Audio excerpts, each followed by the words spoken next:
ஓம் சாந்தி 20/9/2024 காலை முரளி. ஓம் சாந்தி. பாப் தாதா, மதுவனம். சாராம்சம்: இனிய குழந்தைகளே, நீங்கள் தந்தையை போன்று, அதாவது தந்தை பிரம்மாவை போல் கடவுளின் உதவியாளர்கள் ஆக வேண்டும்.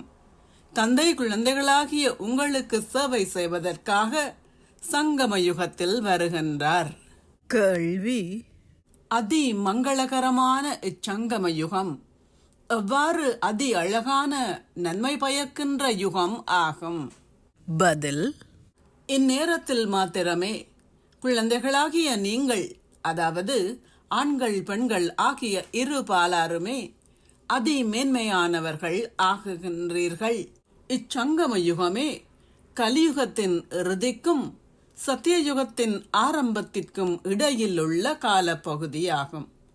தந்தை குழந்தைகளாகிய உங்களுக்காக இறை பல்கலைக்கழகத்தை திறந்து வைக்கின்ற இந்நேரத்திலேயே நீங்கள் மனிதர்களிலிருந்து தேவர்களாக மாறுகின்றீர்கள்.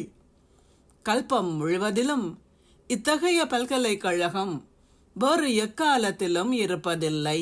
இந்நேரத்தில் மாத்திரமே அனைவரும் சத்கதியை பெறுகின்றனர். ஓம் சாந்தி. தாரணைக்கான சாராம்சம்: 1. இந்த ராவண ராஜ்யத்தில் வாழும் பொழுதும் தூய்மையற்ற குடும்பத்தின் குல கோட்பாடுகளையும் சமூக அபிப்பிராயங்களையும் கைவிட்டு எல்லையற்ற தந்தை கூறும் விடயங்களையே ஏற்றுக்கொள்ளுங்கள். இந்த ராவண ராஜ்யத்தில் வாழும் பொழுதும் தூய்மையற்ற குடும்பத்தின் குல கோட்பாடுகளையும் சமூக அபிப்பிராயங்களையும் கைவிட்டு எல்லையற்ற தந்தை கூறும் விடயங்களையே ஏற்றுக்கொள்ளுங்கள். வீட்டில் உங்கள் குடும்பத்துடன் வாழும் பொழுது ஒரு தாமரை மலர் போன்று வாழுங்கள்.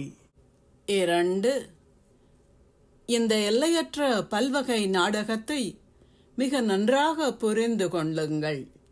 இதில் ஆத்மாக்கள் தங்கள் பாகங்களை நடிக்கின்றார்கள்.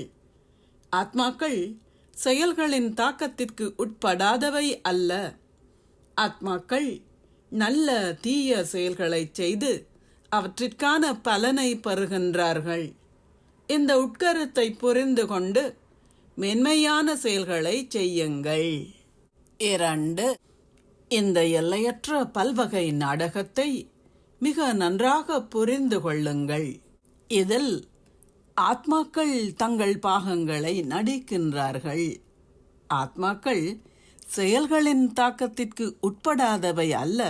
ஆத்மாக்கள் நல்ல தீய செயல்களை செய்து அவற்றிற்கான பலனை பெறுகின்றார்கள்.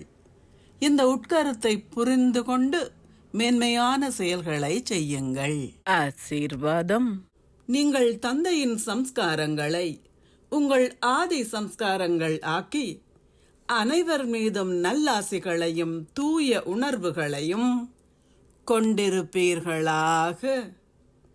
இப்பொழுது சில குழந்தைகளுக்கு குழப்பம் அடைகின்ற உணர்வுகள் ஒதுங்கி விடுதல், பிறரை பற்றி பேசுதல், பிறரை சுவைமடுத்தல் போன்ற பல்வகையான சம்ஸ்காரங்கள் உள்ளன. அவர்கள் கூறுகின்றார்கள், என்னால் என்ன செய்ய முடியும்? இவை எனது சம்ஸ்காரங்கள். இந்த எது என்னும் வார்த்தை உங்கள் முயற்சிகளில் உங்களை பின்னடைய செய்கின்றது. அவை இராவணனுக்குரிய விடயங்கள், உங்களுக்குரியவை அல்ல. உண்மையில் தந்தையின் சம்ஸ்காரங்கள் எவையோ அவையே பிராமணர்களின் ஆதி சம்ஸ்காரங்கள். அந்த சம்ஸ்காரங்கள் உலக உபகாரியாக இருப்பதற்கும் பிறர் மீது தூய எண்ணங்களை கொண்டிருப்பதற்கும் உரியவை. அனைவருக்கும் தூய நல்லாசிகளையும் தூய உணர்வுகளையும் கொண்டவராக இருங்கள். ஸ்லோகம்: சக்தி வாய்ந்தவர்களாக இருப்பவர்களே சகல சக்திகள் என்னும் பொக்கிஷங்களுக்கான உரிமையை உடையவர்கள். ஓம் சாந்தி. நன்றிகள் பாபா.